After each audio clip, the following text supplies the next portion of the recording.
차 안. 분위기는 말할 수 없는 긴장감이 감돌았다.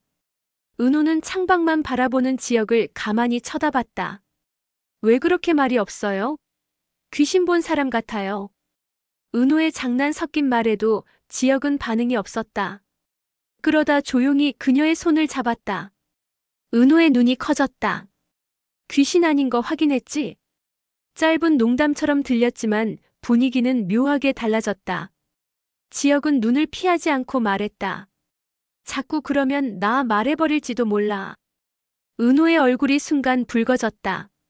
무슨 뜻이냐고 묻기도 전에 그는 운전대를 잡았다.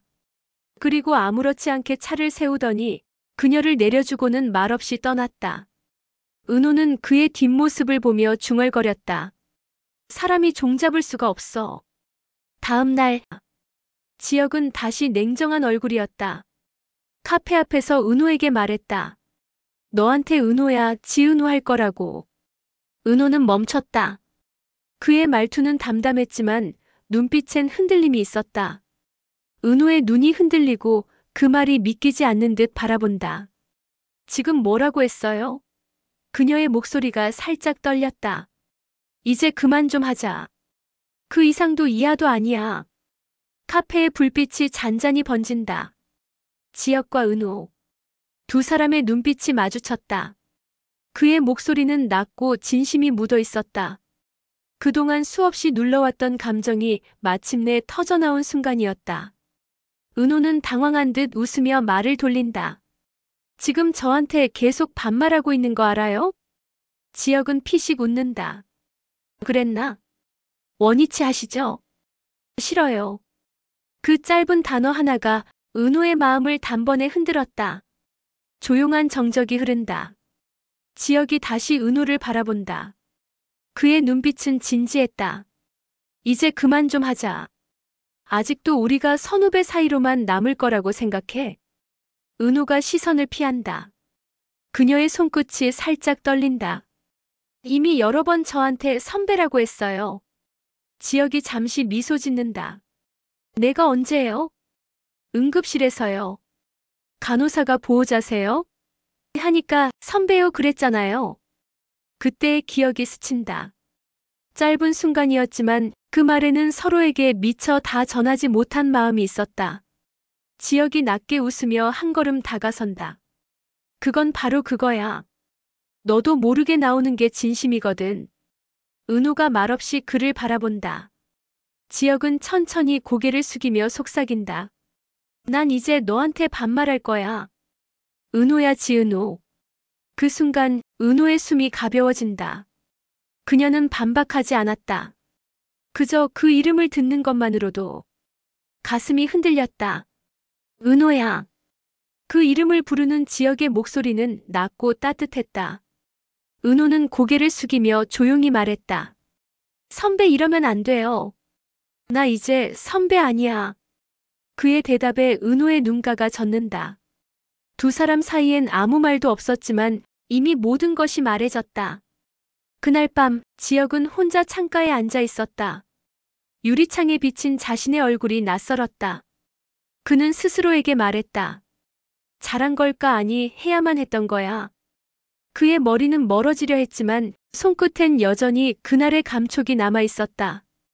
은호는 카페 의자에 앉아 멍하니 창밖을 본다.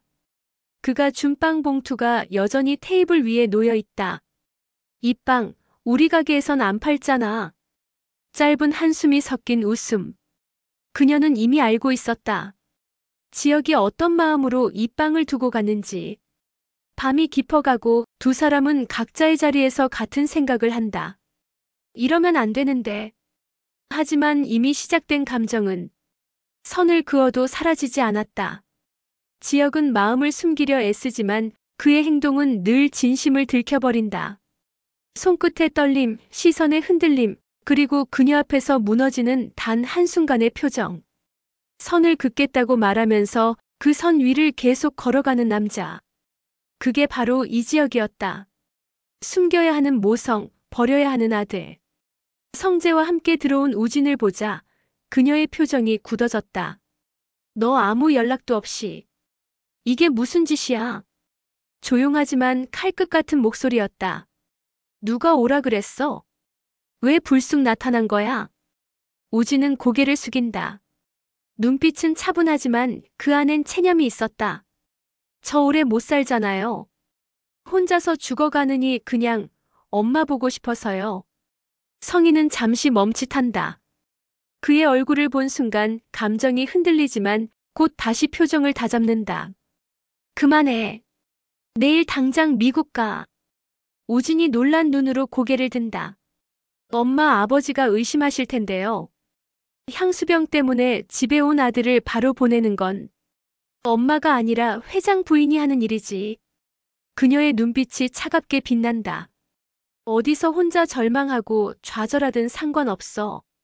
너한테 이식할까는 이미 잡아뒀어. 오진의 눈이 흔들린다. 대기가 길다고 했잖아요. 성희는 단호하게 말한다. 길어야 2달. 지금은 식탁에 앉지 말고 씻고 쉬어. 3일만 있다가 가. 짧은 침묵. 오진은 입술을 깨물며 고개를 숙였다. 정말 이식 받을 수 있어요? 그래. 2달 안에. 그 대신 아무도 모르게 해야 해. 박 회장 귀에 들어가면 넌 끝이야. 그녀는 낮은 목소리로 이어간다. 간 이식하면 약 평생 먹어야 하고 몸 약하다는 소문 도는 순간 아버지는 널 후계자에서 지워버릴 거야. 성희의 눈빛이 번뜩인다.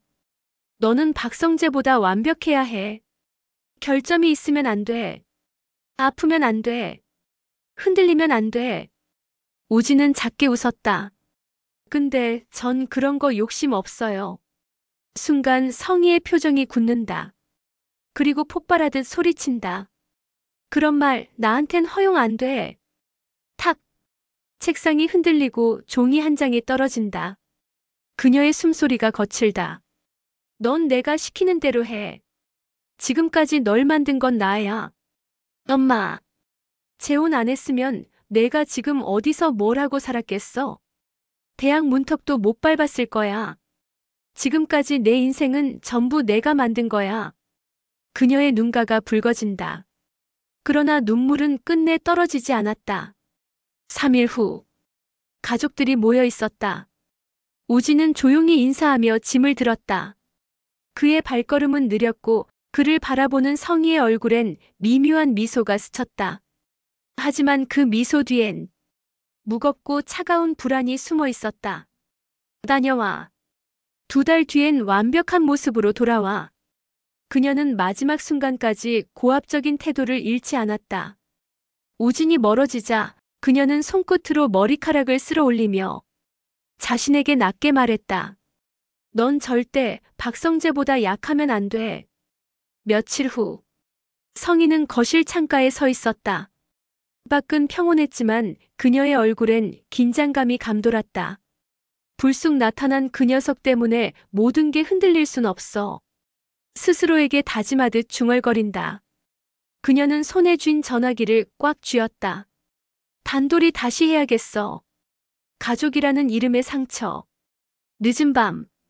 골목 어귀에 포장마차. 형광등이 깜빡이고 기름 냄새가 공기를 덮는다. 그 안에서 지강호가 고무장갑을 낀 채 묵묵히 설거지를 하고 있다. 손등엔 상처가, 팔에는 오래 묵은 멍자국이 남아 있었다. 잠시 후 포장마차 천막이 젖혀지며 은호가 들어선다. 그녀의 얼굴엔 피곤함보다 걱정과 분노가 먼저 깔려 있었다. 지강호. 그 한마디에 강호가 몸을 돌렸다. 놀란 표정, 그러나 반가움은 없었다. 누나, 여기까지 왜 왔어? 내가 직접 봐야겠다 싶어서. 은호의 시선이 주변을 훑는다. 찢어진 앞치마, 끈적한 바닥, 그리고 구석에서 담배를 피우던 주방장이 험한 눈으로 그들을 바라본다. 내 동생이 니들 노예야? 그녀의 목소리가 떨렸다.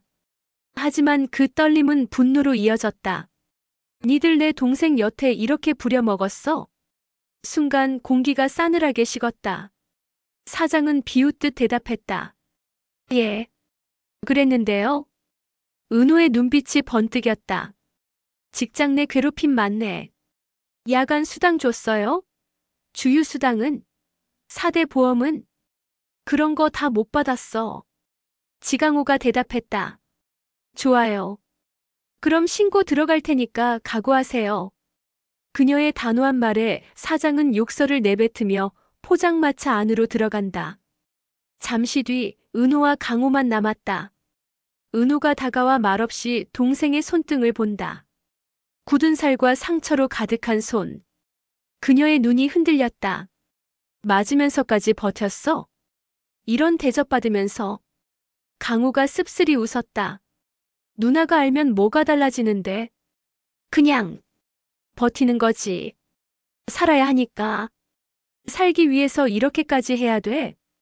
은호의 목소리에 눈물이 섞인다. 강호는 시선을 피한다. 누나가 뭘 알아? 나는 태어나서 누나처럼 대접받은 적 없거든. 그 말에 은호의 숨이 멎는다. 잠시 침묵이 흐른 뒤 은호가 낮게 말한다. 그만둬. 이제 너 들어와. 내가 나갈게. 강호가 고개를 들었다. 놀람과 분노가 섞인 표정. 뭐? 이제 그만 고생해. 집으로 돌아와. 내가 나갈게. 나 집에서 나가면 어디서 살아야 되는데? 이제 남이야? 우리. 그녀는 한참을 바라보다 조용히 대답했다. 남이 되자는 말 안 했어. 강호가 비웃듯 코웃음을 친다. 그럼 뭐야? 호적에서 아예 빼달라고 할 줄 알았지? 은호의 눈빛이 흔들렸다가 곧 단단해졌다. 그럴 줄 알았냐, 이 새끼야. 한숨처럼 터져나온 말. 그녀는 한 발 다가서며 단호하게 말을 이었다. 내가 왜 나가? 누나잖아. 누나니까 책임지는 거야. 강호의 얼굴이 일그러졌다. 분노인지 울음인지 모를 감정에 스쳤다. 누나 진짜 미쳤다. 은호는 작게 웃었다. 알아. 그래도 가자. 이젠 그만해. 가방 싸서 나와. 짧은 침묵. 둘 사이에 흩날리는 바람. 멀리서 포장마차 천막이 흔들린다. 강호가 고개를 숙였다. 눈가가 젖는다. 누나, 나 진짜 너무 힘들었어. 은호가 그를 끌어안았다. 누나, 미안해. 내가 잘못했어. 서로의 어깨 위로 밤 공기가 스며든다. 두 남매가 포장마차 불빛 아래 서 있다. 싸웠지만 결국 서로를 향해 서 있었다. 은호의 눈엔 눈물이, 강호의 어깨엔 묵직한 안도가 흘렀다. 늦은 오후 수빈은 카페 구석자리에 앉아 있었다. 지인이 건넨 말 한마디가 그녀의 마음속을 천천히 흔들고 있었다. 성재 씨 말이야. 그 사람 4살 때 친엄마가 집을 나갔대. 순간 수빈의 손끝이 멈췄다. 마시던 커피의 김이 희미하게 식어간다. 엄마 없이 자란 티가 나지 않니? 그 말이 가볍게 던져졌지만 수빈의 가슴 속엔 오래 울렸다. 그녀는 그제야 알았다. 성재의 차가운 말투와 가끔씩 공허하게 비어있던 눈빛의 이유를. 그녀의 머릿속에 스쳐 지나간 장면들이 있었다. 언제나 단정한 슈트 차림, 늘 당당해 보이던 그 남자. 하지만 웃을 때조차 어딘가 무너질 듯한 기색이 있었다. 부자라고 다 좋은 건 아니구나. 수빈은 낮게 중얼거렸다. 그의 세계는 늘 완벽해 보였지만 사실 그 안엔 결핍이라는 그림자가 자라고 있었다. 사람들은 그를 금수저라 불렀지만 그녀는 느꼈다. 그 화려함 뒤에 숨은 외로움이 얼마나 오래된 것인지. 수빈은 창밖을 바라본다. 그녀의 목소리가 아주 작게 흘러나온다. 성재 오빠가 그렇게 혼자였던 거구나. 그녀는 조용히 미소를 지었다. 동정이 아니라 이해에 가까운 미소였다. 그동안 잘 몰랐던 남자의 진짜 얼굴이 서서히 그녀 마음속에 그려지고 있었다. 사람의 상처는 말로 하지 않아도 보인다. 수빈은 처음으로 성재의 외로움을 느꼈다. 그리고 그 순간 그를 향한 마음이 조금 달라지기 시작했다. 그날 전시회에 스며든 그림자. 화려한 조명 아래 박영나의 그림 전시회가 한창이었다. 벽마다 걸린 작품들이 은은한 조명을 받으며 반짝이고 잔잔한 클래식 음악이 흐른다. 사람들의 웃음소리, 와인잔 부딪히는 소리, 모든 것이 평화롭고 우아했다. 하지만 그 평화 속에서 한 남자의 시선이 묘하게 이질적으로 움직이고 있었다. 입구 근처 지화는 그 낯선 시선을 가장 먼저 느꼈다. 한 남자가 손님 행세를 하며 천천히 전시장을 돌아다니고 있었다. 눈빛은 어딘가 불안하게 흔들리고 있었다. 지화는 곁눈질로 그를 지켜봤다. 저 사람 어디서 봤지? 불길한 기분이 들었다. 하지만 사람들 틈에서 남자는 금세 사라졌다. 잠시 후 전시장 뒤편.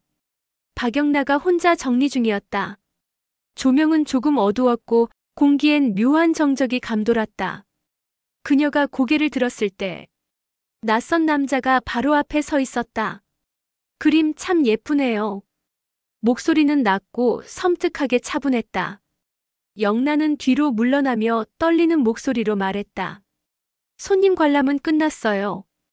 이제 나가주실래요? 남자는 아무 대답도 하지 않았다. 그저 웃었다. 그리고 그 다음 순간 겉옷 속으로 감춘 흉기에 허리 쪽이 위협당하였고 영란은 숨이 막힐 듯한 두려움에 조용히 밖으로 따라 나갈 수밖에 없었다. 주변엔 아무도 없었다. 남자의 손이 더 세게 조여들었다. 영란의 눈이 커지고 목소리가 터져나왔다. 한 번만 살려주세요. 그 비명은 전시장 벽에 부딪혀 울렸다. 그 순간 지환이 뛰어들어왔다. 야, 거기서 뭐 하는 거야? 남자는 고개를 돌리더니 눈빛 하나 남기고 그대로 달아났다. 지환은 그녀를 돌아보았다. 영나의 손이 무서움에 차갑게 식어 있었다. 화려한 조명 아래에서도 그날의 공포는 그림자처럼 스며들었다. 그녀의 얼굴은 창백했고 손끝은 아직도 떨리고 있었다. 지환은 숨을 고르며 주변을 둘러봤지만 남자의 흔적은 이미 사라진 뒤였다. 도대체 누구야, 저 사람? 지환의 목소리는 낮고 단단했다. 22화는 선후배를 외치던 정희로의 입에서 마침내 내가 너무 좋아라는 고백이 터져나왔습니다. 이 고백의 주인공은 누구이며 정인선은 어떤 대답을 할까요?